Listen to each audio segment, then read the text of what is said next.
Today's episode of the Outline Podcast is brought to you by Audible. Audible is offering the listeners of this podcast one free audiobook and 30 days free. You can even keep the book after you cancel your membership. You can redeem this offer by going to www.audibletrial.com/outlinepod. Once again, that's www.audibletrial.com/outlinepod. Today's episode is also brought to you by the LGBT Arts and Culture Music Festival in Punta Cana, Dominican Republic. Memorial Day weekend, May 25th through 29th. Time is running out, you guys. Get your all-inclusive festival packages right now. Time's a ticking. It's going to be a great time. There's going to be an LGBT film fest, live concert performances, all-white Vanguard Awards Gala. You get to meet authors. There's going to be a networking social, celebrity karaoke, and so much more. Tamar Braxton, Sean T, James Wright Chanel, Tweet, Monifa, and the list is getting longer and longer. Register now by going to www.lgbtmusicfest.com. Once again, that's www.lgbtmusicfest.com. You can also call 404-756-8433. Let them know Kevin Dwayne of the Outline Podcast sent you. Let's start the show. Yeah. The Outline with Kevin Dwayne. Kevin Dwayne. Yeah. The Outline. With Kevin Dwayne. The Outline. With Kevin Dwayne. This is the Outline with Kevin Dwayne. Kevin Dwayne with Kevin Dwayne.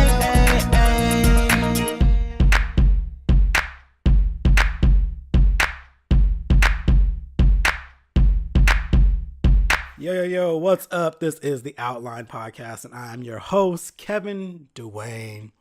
Okay, so it's my belief that everyone lies a little bit. Like, it's inescapable. Yes, there are people who tell more truth than others, but everyone tells a little lie here and there, whether you lie to avoid confrontation, lie to get out of work, or just little tiny lies. But you ever just meet someone where everything that comes out of their mouth, or at least 98% of the time, is a fucking lie, and you know it's a lie? And it's sad because they know that you know it's a fucking lie, but they still lie so goddamn much.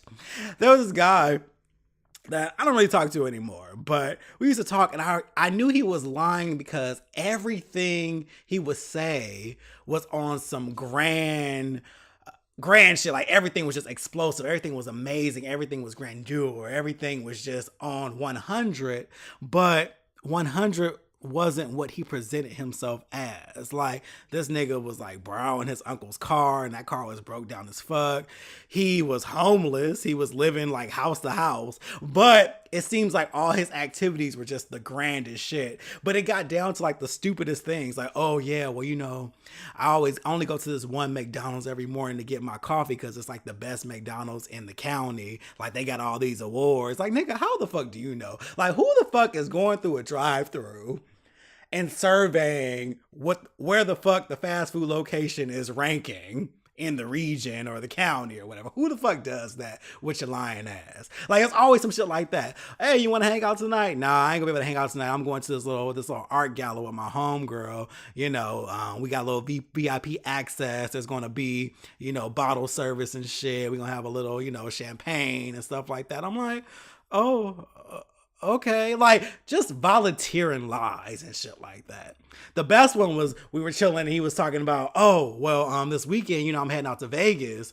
One of my friends, they own all these properties and shit. We about to take a private jet, and, you know, we're gonna get there in no time. It's like the fastest fucking jet that they got. And I'm like, okay, but you're homeless though, nigga. Like, your friend that owns all these properties can hook you up on a flight. but they can't hook you up with Elise, nigga? Like, get the fuck out of here with that shit, man. Just lying. Just lying. Why do y'all do that? But I get it. Sometimes life isn't what we want it to be, and we have to present this image. Well, we don't have to. We choose to present this image instead of what is real. I'm struggling. I need some help. I need some guidance. My life isn't where I want it to be, but I am working towards it. But I'm not about to sit here and lie, especially when motherfuckers know you're lying to them. Like, whatever. But that's that. Hope you guys are enjoying your week. It is things are pretty I guess light in pop culture and entertainment. Nothing really stood out to me like major except first and foremost, rest in peace to Winnie Mandela. Another legend is gone after a very courageous and inspiring life, a long life lived of, and I mean, just the history. It's just crazy as we get older. These iconic figures are just leaving this earth, and it's crazy. It's absolutely crazy. So rest in peace. Positive vibe to her family and all those who who were connected to her. And yeah, that's that. And now to the fuck shit.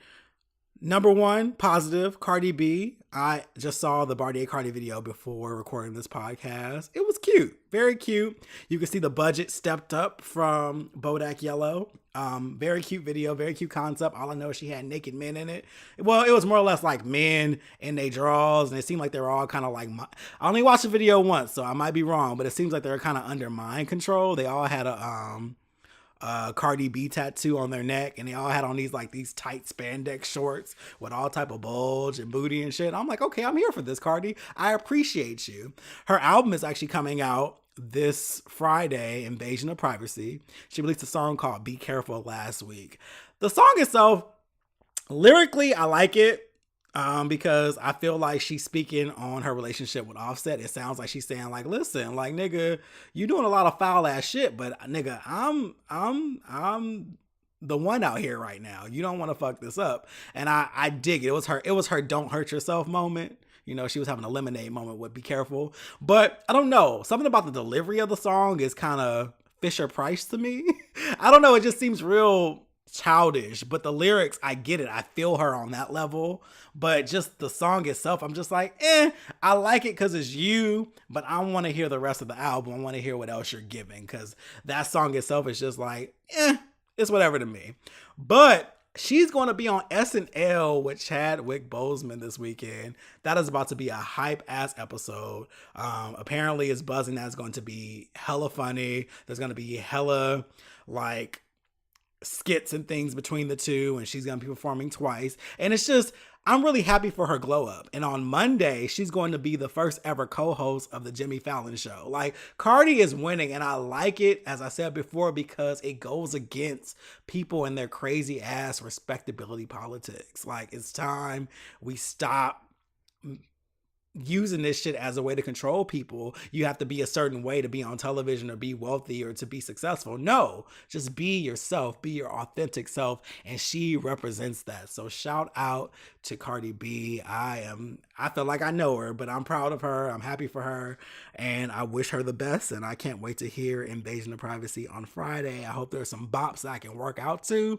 because let me tell y'all, these workouts have been so lit. I feel like, hell, I feel like my brother. If you guys don't know, my brother is a personal trainer, and he's bodied. Like, hella six pack, like deep ass six pack, big ass arms, cut up. Like, he's always been that way. And I'm starting to feel like him, like out here, like, nigga, I'm in the gym too. Like, this morning I did like my cardio. I was doing like a HIIT training where you sprint as fast as fuck and then you walk for a little bit. And then after that, I did some jump ropes with some planks. I was out here rocky, nigga. I was rocky. And I was like, damn, I'm really doing it in the gym. Lifting 3 times a week, doing my full body workouts, progressing, moving up in the stacks. I'm like, I'm out here doing it, and I'm getting results. That's the best thing. Like, I'm working hard as fuck, but I'm getting a return on my workouts, and I'm just dedicated right now. So I'm always looking for a good song to add to the playlist so I can just, hammer out these sets and get these reps going. So that's where I'm at with that.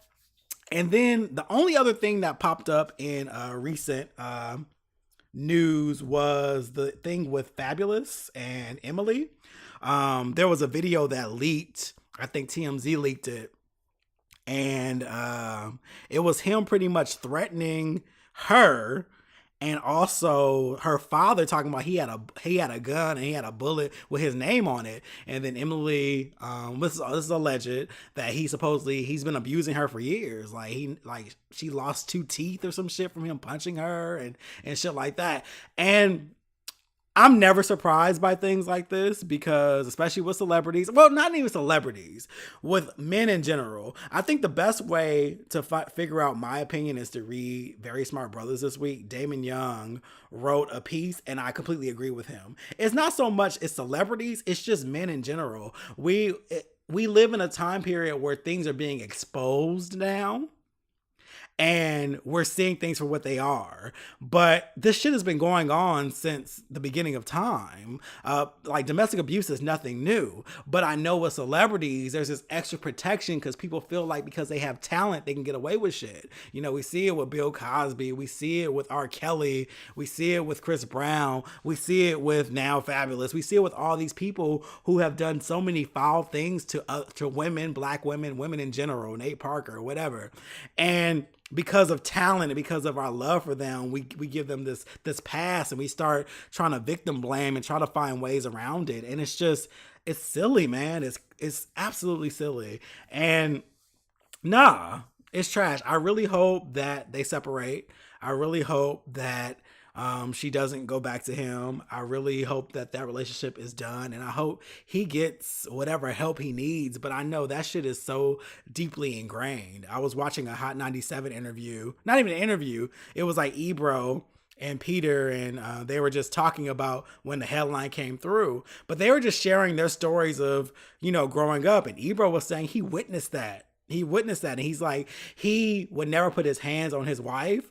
But he has times where when anger goes up, and he's like, listen, don't yell at me. I'm not going to yell at you. Let's be calm. Because in his mind, he's like, listen, I came from that.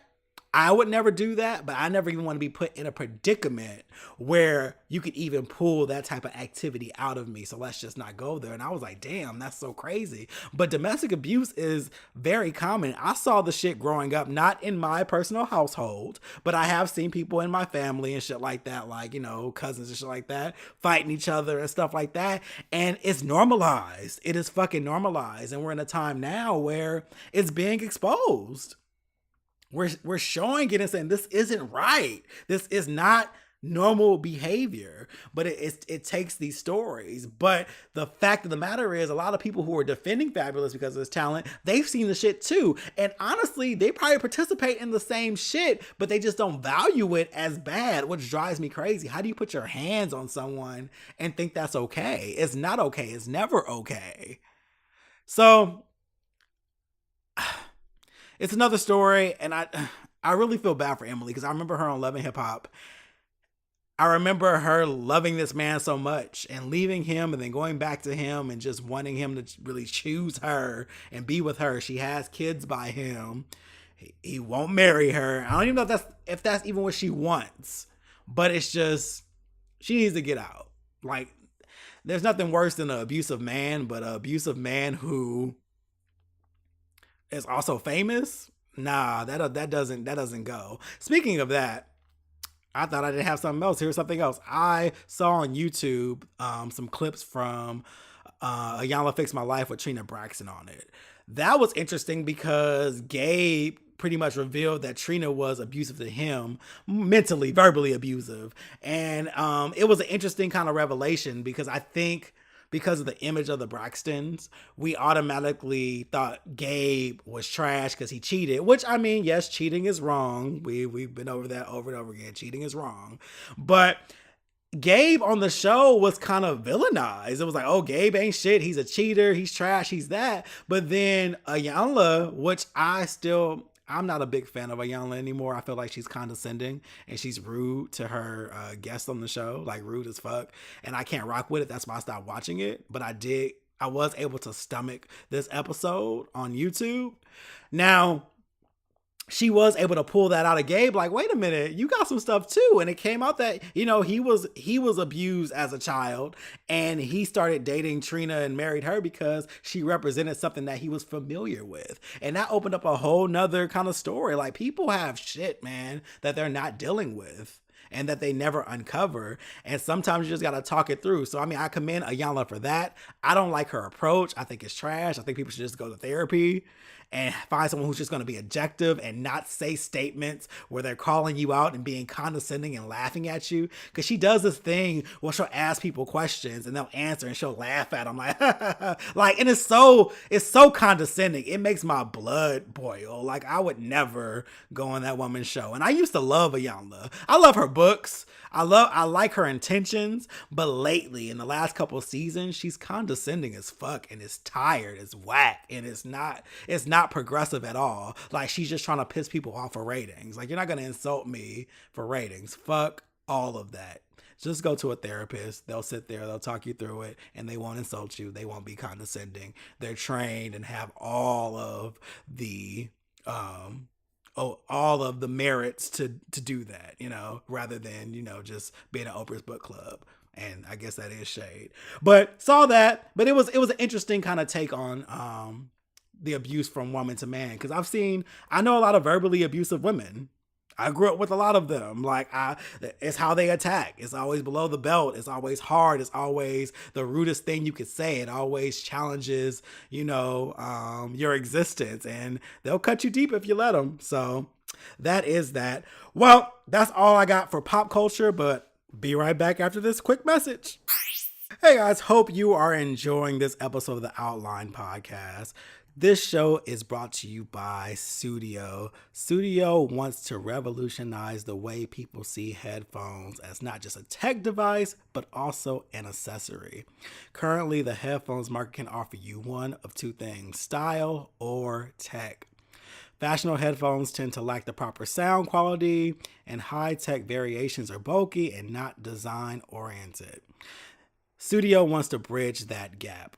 Last week, I received the Regent, which is the premium on-ear model. It has impeccable clarity and it has 24 plus hours of active battery life. I've only charged these earphones once. I have not charged them again since last week, and it's been a full week. I love them, to be honest with you, and this is not just because it's a sponsor. This is the truth. I am an audio purist, you guys. You guys know this. I've tried many different headphones. One thing I don't like for headphones to have is a lot of bass and no clarity in anything else. I like to hear the backgrounds. I'm a Brandy fan. I'm a Beyonce fan.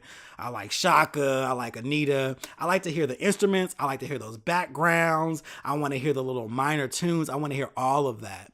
And with these headphones, I was able to hear all of these elements, even new elements. The latest album I've been playing lately is Chloe and Holly. The Kids Are All Right. That album's amazing. You should check it out. This is not a plug for them, but still, go listen to it. I played that using the Sudio headphones. So good. So good. They layer their vocals so much, and there's so many different levels that you can hear with these headphones, even the instruments and just the balancing and everything. Another thing that I found was great was I could turn my EQs off on Apple Music. I have to change the EQs so I can hear it the way I want to hear it. These headphones have it where you can listen to it how it was made. You can turn the EQs off and it sounds beautiful. So I am such a fan of the Regent model. They have several other models you can check out as well. And since you're a listener of the Outline Podcast, you can get 15% off by using the discount code THEOUTLINE in checkout. So go to sudio.com and get you a pair because they're amazing. I love them, and I may have to order another pair myself. So that's that. Let's get back to the show. Lately, I've noticed an increase in the notion that masculinity is under attack, and the word masculine is being used as a negative thing. Apparently, those that challenge the behaviors of hypermasculinity are trying to make the whole world soft, or for lack of a better word. While I respect the experience and perspective of some who hold this view, I just can't rock with it. Anytime the majority, be it white people, men, or others with vast privilege, are called to accountability for their actions or challenged on offering equality to those who are oppressed or repressed, it is ignorantly seen as an attack or insulting the majority or trying to change tradition or whatever other ignorant bullshit that people say when these things occur. And I feel like this is intelligently dishonest, and it ignores the true merit for the plea to change things as they are. This is my opinion, but masculinity isn't in danger and isn't going anywhere anytime soon.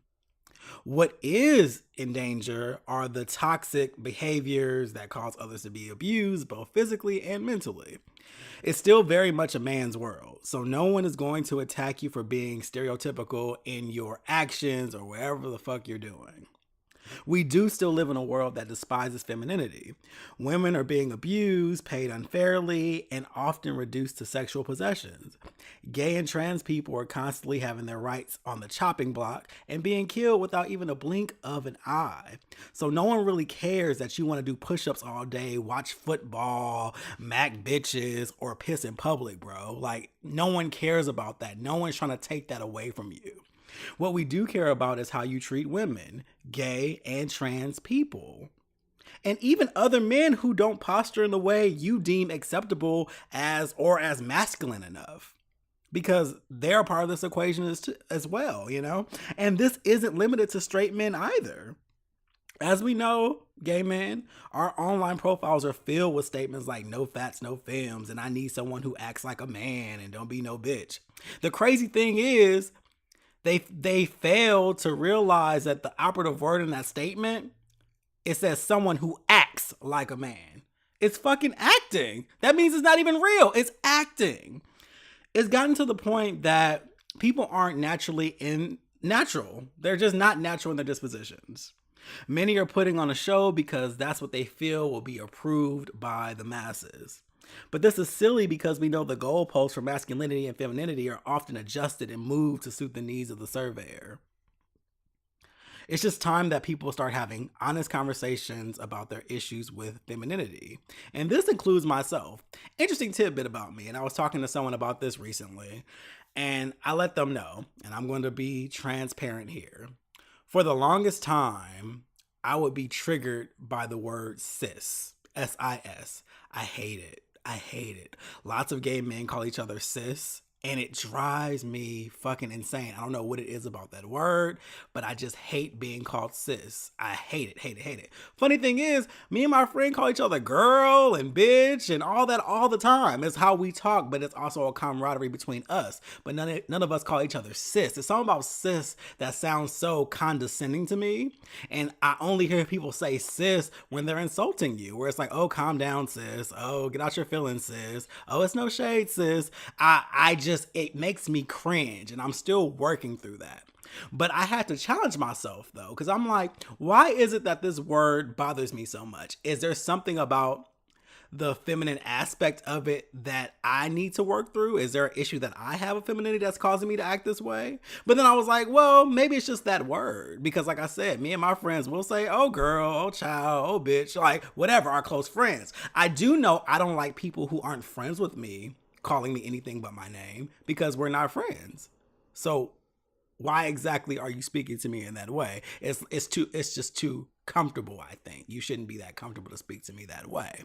But I had to really work through that and figure that out. And I think more people need to have these conversations with themselves and say like, okay, what is it about femininity that bothers me so much? Like, why do I feel this way? Now, I know a lot of it starts with childhood. I, a man, know how much growing up male is weighted heavily on any aversion to anything deemed feminine. That's a girl color. You can't wear that. That's for girls. Put that down. That's a girl song. Stop singing along to that part. Sing the man's part. You don't want to be a girl, do you? These are all statements I heard over and over and over again growing up. And the crazy thing is, it was both women and men who supported these toxic ass statements. In a way, everyone was in agreement that women weren't valued. Like there were so many times I heard my sisters and my girl cousins and my friends who were girls saying, "Oh, I can't mess with these other females. I can't be friends with other girls. You know how these girls are. Oh, I can't stand no bitching ass girls. Oh, I can't stand these bitches. This is why I have dudes as friends." It was almost like a self-hating kind of mentality. They were deemed to say like, "Okay, women aren't valued. So therefore, I don't want to be around them. I don't want to be friends with them. I'd rather be friends with guys." It's a weird ass brainwashing that happens to a lot of us as kids. It's brainwashing at its finest. Somewhere in our childhoods, boys are raised to be men. Men, and I mean this by I'm putting up my air quotes. Men. I'm talking about stereotypes. Wear blue, grunt, halfway wash ass, do stupid shit, be ignorant, be lazy, be man, be a man, and let women do this. So boys are raised to be men, and girls are raised to show themselves approved to be with these men. It's not about being individual, it's about being the best woman you can be so that you can get chose. Like, what? How does that even work? Like, and that is a mentality that a lot of people have experienced. And I think we still walk around with these same thoughts as adults. Like a lot of us are still processing shit that happened to us as children. But we have to really see what it is that we have against femininity and why we're so quick to be like, no, I ain't feminine. No. Like, why do we hate? I don't want to say why do we hate women so much, but that's what it comes down to. Like, God, why is it that why is value seen in masculinity but not in femininity? I feel like there needs to be a balance in the two. And I truly believe that it's our duty to seek out that balance.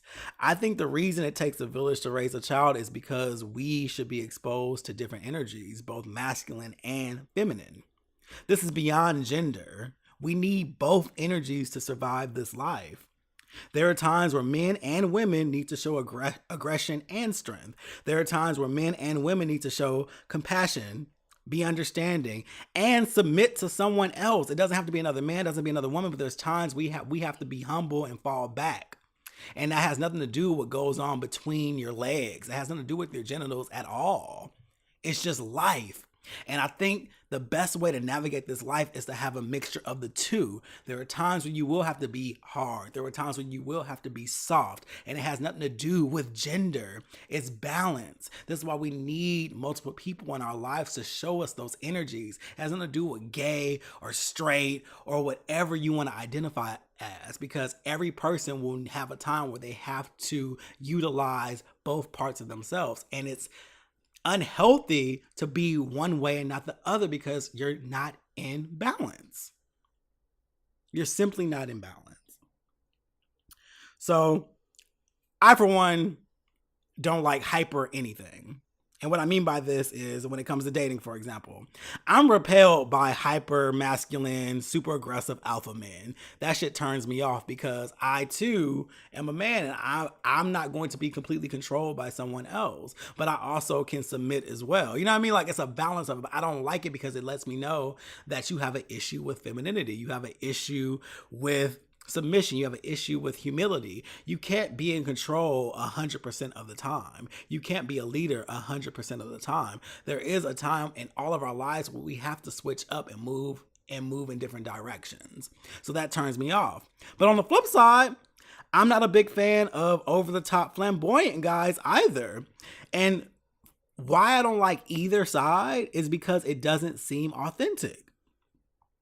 It shows imbalance. I like men who fall in the middle. They live as they see fit, but they utilize both energies. That is sexy as fuck to me. And it's not just in dating too. Even with my friends, I like balanced friends. I like people who understand. I like friends who aren't afraid to, go out and play basketball, whatever the fuck they want to do. But then also, if Beyonce comes on, so fucking be it. It's not a problem. Be you. It has nothing to do with your sexuality. It has nothing to do with anything.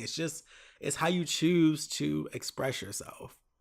Like the women in my life, they're so balanced. The girls that have been on this podcast, Christina Mwabi, Jasmine hasn't been on the podcast. I'm looking to get her on here soon. But they're super balanced to me. Shout out to them. Like they do for themselves. They know they're more than possessions to men, but they also love their men. They all can cook and clean, but they don't do it because they feel they have to. They do it because they love to, and they do it because they feel the people in their life deserve it. It's not out of obligation. It's not because they're women. It's just an act of love, and it's a strength for them. But on the flip side of that, they are the best professional people you'll ever meet, bar none. Business owners, and they know how to get this money, know how to take care of the household. Literally, they're what is it? They're buying the bacon, they're bringing home the bacon, they're cooking the bacon, they're putting it on their table, and you can just pull up a seat. Like, they own all aspects, and that's balance. It's not a matter of that. None of them are stay-at-home women. They all go out and get their money, and half the time, hell, I think all of them make more than their partners and shit like that. You know what I mean? Like, that's what I'm saying. It's balance. It's not based on this bullshit about masculinity and femininity. None of us should be one way or the other. It's about balance. And I don't understand why people feel there's an attack on masculinity, because we're just trying to show more of that balance. We're just saying, hey, not every man is going to be this Tim the Two-Man Taylor, Kobe Bryant ass, Terry Crews ass nigga. Like, not every guy is going to be that way. There's a spectrum to all of it. And it's not an attack on masculinity. No one's attacking you wanting to present yourself in a certain way. What we are attacking is you using that privilege to treat other people like shit. The guy who wants to be like more Andre 3000 or Prince than T.I. or Tupac.